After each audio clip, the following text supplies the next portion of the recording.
Hello, everyone, and welcome to another edition of How Stories Work. Today, I want to talk about the meaning of an ending in a linear story. When you come into the premise builder here in subtext, you'll see that you can make a lot of choices. You can choose the genre, you can choose how the four through lines are arranged, what type of genre your story is going to be. You can choose the dramatic argument. And then down here, you'll see the subtext settings, and there's three of them. These organize and structure what this premise on the right looks like, which essentially is what is your story going to be about? What's the message of your story? Because the message of your story determines the structure. It'll be different depending on what it is you want to say.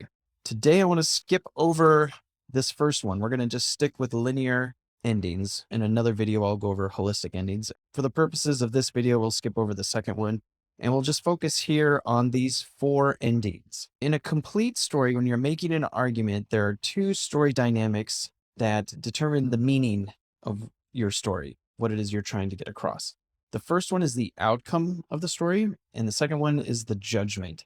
The outcome is more of a logistical success or failure answer, and then the judgment is more of an emotional good or bad answer. When you combine the two, you get different flavors of endings, and the premise over here on the right will change to reflect that. Currently, the first one is a triumph, and a triumph story is a combination of a successful outcome with a good judgment. That's you, the author, saying, okay, if you do what this premise says, then you will end in triumph. You will succeed and you will feel really good about it.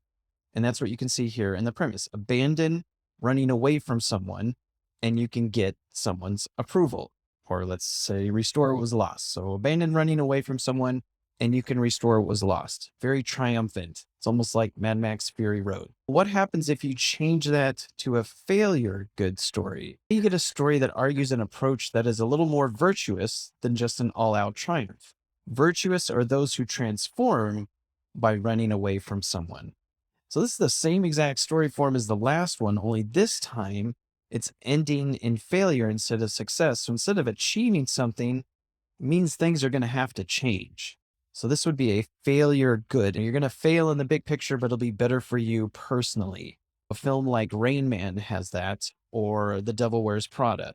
In those stories, the efforts to get that objective story plot resolved fail, but the main character ends up in a place where he or she feels better. And typically you see this emotional judgment play out in the main character, but it's really the author's judgment saying, okay, if you do this, if you run away from something or you avoid, you're going to fail and you're going to have to change who you are, transformed into something, mature into something better, but you're going to feel much better about it. What happens when you flip failure and good to success bad? Now you get something that feels bleak. The premise is almost like a cautionary tale, but not quite, not specifically. However bleak, when you abandon running away from someone, you can fix something that is broken. This is the story form of Unforgiven. The ending is rather bleak. The Clint Eastwood character is in a much worse place than he was in the very beginning. He abandoned running away from all the troubles and avoiding any kind of conflict, and was able to exact revenge and get the money that he was supposed to get. But it's a rather bleak ending. And the reason why you would want to tell a story like this is because there's lots of times when you succeed, but you did it at a great personal cost, and it feels horrible. You feel bad about it. So if the kind of story that you want to tell has a more bleak ending, then you would want to combine a success outcome with a judgment of bad. In addition to Unforgiven, examples of this would be something like The Dark Knight, where he becomes the villain, where he succeeds and keeps everything together, but he's in a much worse place. And pretty much any episode of Succession in the first two seasons ends in success bad, where they keep screwing each other over and they succeed, but they feel really miserable about it. It's painting this picture of this family who will go to extreme lengths to succeed, regardless of how bleak or how terrible they have to treat each other. Lastly, the tragedy is when you combine an outcome of failure with the judgment of bad.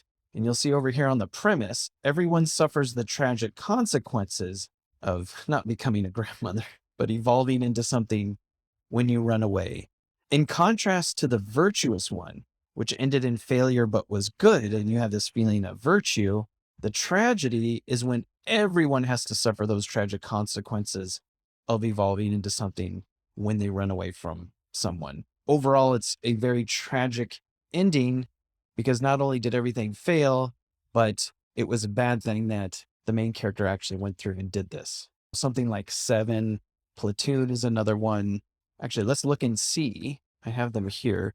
These are all films that end, or stories, here's Hamlet, that end with a tragic ending where the outcome is failure and the story judgment is bad. Othello, Platoon, Reservoir Dogs definitely is a tragedy. Streetcar Named Desire, Moulin Rouge is a classic. Outcome failure, judgment bad. It doesn't necessarily mean it won't be very popular because both Moulin Rouge and here Brokeback Mountain are extremely popular, even though they're tragedies. But certainly, most fiction today is a triumph where you have the story outcome of success and the judgment of good.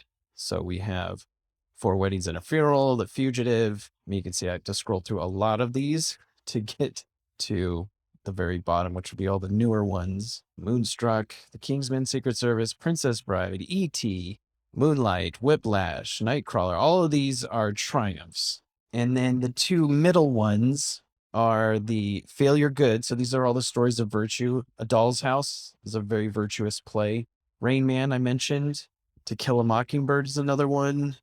Contact, The Devil Wears Prada is there. The Apartment, Michael Clayton. And of course, Stand By Me. They didn't get the body, but they're in a much better place. Lastly, these are the success bad: Silence of the Lambs, Unforgiven, Witness, The Terminator, The Dark Knight. These middle two, the failure good and the success bad, always have this feeling of bittersweet. Stand By Me has that bittersweet feeling, but more towards the sweet end of things. Whereas something like Dark Knight is bittersweet, but more towards the bitter.